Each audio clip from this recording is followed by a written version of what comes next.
హరే కృష్ణ. శతశ్లోకి భగవద్గీతలోని 4వ శ్లోకము భగవద్గీత 2వ అధ్యాయమైన సాంఖ్యయోగములోని 7వ శ్లోకము. ఓం శ్రీకృష్ణ పరమాత్మనే నమః. శ్రీమద్భగవద్గీత అత శతశ్లోకి భగవద్గీత. కార్పణ్యదోషోపహత స్వభావః పృచ్ఛామి త్వాం ధర్మసమ్మూఢచేతాః యచ్ఛ్రేయస్యాన్నిశ్చితం బ్రూహి తన్మే శిష్యస్తేహం సాధిమాం త్వాం ప్రపన్నం. కార్పణ్యదోషోపహత స్వభావః పృచ్ఛామి త్వాం ధర్మసమ్మూఢచేతాః యచ్ఛ్రేయస్యాన్నిశ్చితం బ్రూహి తన్మే శిష్యస్తేహం సాధిమాం త్వాం ప్రపన్నం. నిఘంటువు. కార్పణ్య దోషో పహత స్వభావః. కృపణత్వమను దోషముచే కొట్టబడిన స్వభావము కలిగిన నేను ధర్మ సమ్మూఢ చేతాః ధర్మ విషయమున సందేహము గల మనస్సు గలవాడనై త్వాం నిన్ను పృచ్ఛామి అడుగుచున్నాను.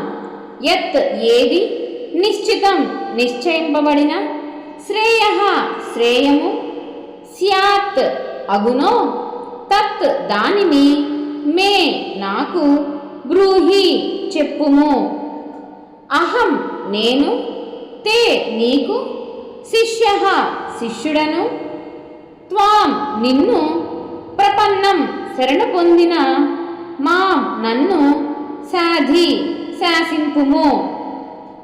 తాత్పర్యం చూస్తే, ఓ కృష్ణ, కృపణత్వము అంటే ఆత్మజ్ఞాన శూన్యత అను దోషముచే కొట్టబడిన వాడనగుటచే ధర్మ విషయమున సందేహము కలిగిన మిమ్మలను అడుగుచున్నాను.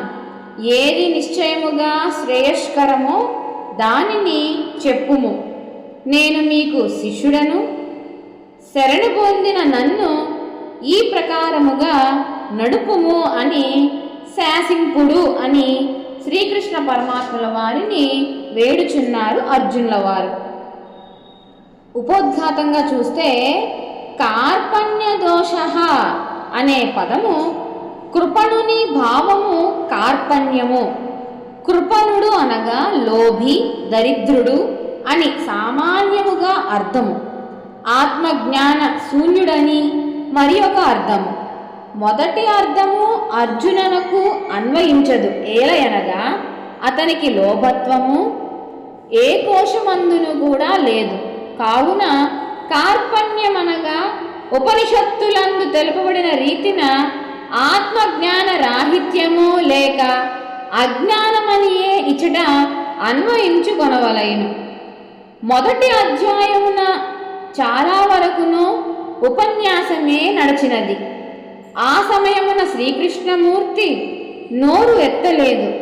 అర్జునుడు అంతయు తెలిసిన వాని వలె ఏమేమో ధర్మపన్నములను భగవానుని ముందు ఏకరువు పెట్టెను. నా పృష్టః కస్య చిద్బ్రూయాత్ అన్నట్లు అడుగనిదే ఏల చెప్పవలనని తలంచెను కాబోలు శ్రీకృష్ణ పరమాత్మ అప్పుడు మౌనం వహించిచుండిరి. కానీ మహానుభావుడు కనుక అర్జునుడు తన పరిస్థితిని వెంటనే గ్రహించి ఇక ఉపన్యాసముల వలన లాభము లేదని తలంచి దిగివచ్చి భగవానునకు శరణాగతుడయ్యను. శరణాగతి ఒకటియే తన విపత్కర మానస పరిస్థితిని చక్కదిద్దగల సాధనమని అతను ఎంచెను. శిష్యభావమును తక్షణమే స్వీకరించెను. శిష్యుడెంతెంత వినయము కలిగియుండునో గురువునకు అతనిపై అంతంత ప్రీతి జనించుచుండును. కావున అర్జునుడు ఎప్పుడు ప్రపత్తి ద్వారా, శరణాగతి ద్వారా, ఆత్మార్పణము ద్వారా తన శిష్య ధర్మమును పాలించెనో శ్రీకృష్ణమూర్తియు వెనువెంటనే తన గురుధర్మమును పాలించెను. చక్కని ఆధ్యాత్మిక బోధచే అతనిని కడతేర్చెను. అర్జునుడు శిష్యస్థానమును ఆక్రమించనిదో కృష్ణుడు గురుస్థానమును ఆక్రమించి ఉండిడివారు కాదు. మనకు గీత లభించి ఉండిడిదియు కాదు. కావున స్వకీయ ఆత్మార్పణము ద్వారా అర్జునుడు లోకమునకు మహోపకార మొనర్చిన వారై ఉన్నారు. ముముక్షువులు అందరూ గీత యందు తెలుపబడిన ఈ గురు శిష్య న్యాయమును చక్కగా తెలుసుకొని తరించుట మంచిది. ఉపహత స్వభావ, ప్రతివాని స్వభావము వాస్తవముగా నిర్మలమైనది. కానీ ప్రకృతి దోషములచే అది కొట్టబడి మలినమైపోవుచున్నది. కొందరికి కామదోషముచే కొట్టబడుచున్నది, కొందరికి క్రోధదోషముచే కొట్టబడుచున్నది.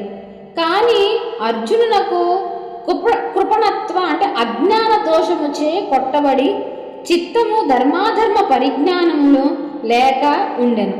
తమ నిర్మల స్వభావము దోషములచే కుంఠితనమైనను అవివేకులు ఆ దోష నివారణకై ప్రయత్నించకుండా ఉందురు.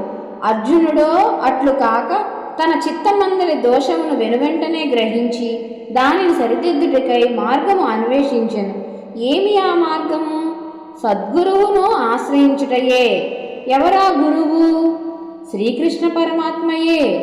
అర్జునుడు తక్షణమే భగవానునకు శరణాగతుడై, నేను మీ శిష్యుడను, నన్ను శాసింపుడు అని వేడుకొనెను.